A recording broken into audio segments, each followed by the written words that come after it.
Charlotte's Web for Willow. I love you, Willow. Chapter 2. Wilbur. Fern loved Wilbur more than anything. She loved to stroke him, to feed him, to put him to bed. Every morning, as soon as she got up, she warmed his milk, tied his bib on, and held the bottle for him.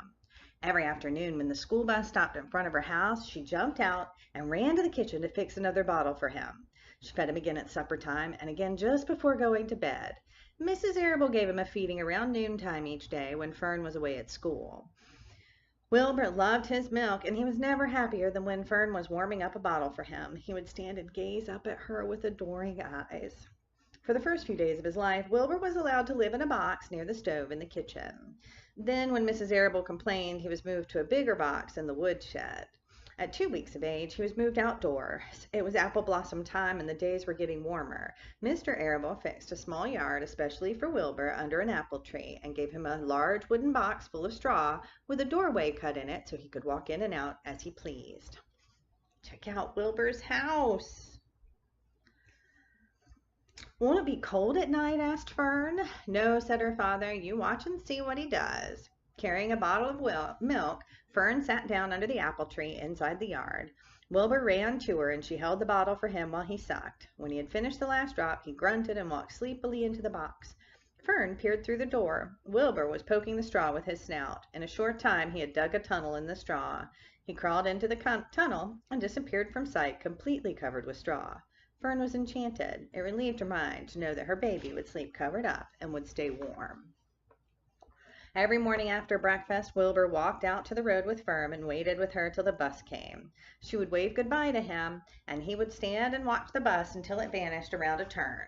While Fern was in school, Wilbur was shut up inside his yard, but as soon as she got home in the afternoon, she would take him out and he would follow her around the place.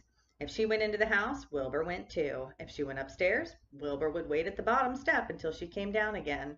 If she took her doll for a walk in the dog carriage, Wilbur followed along. Sometimes on these journeys, Wilbur would get tired, and Fern would pick him up and put him in the carriage alongside the doll. He liked this, and if he was very tired, he would close his eyes and go to sleep under the doll's blanket.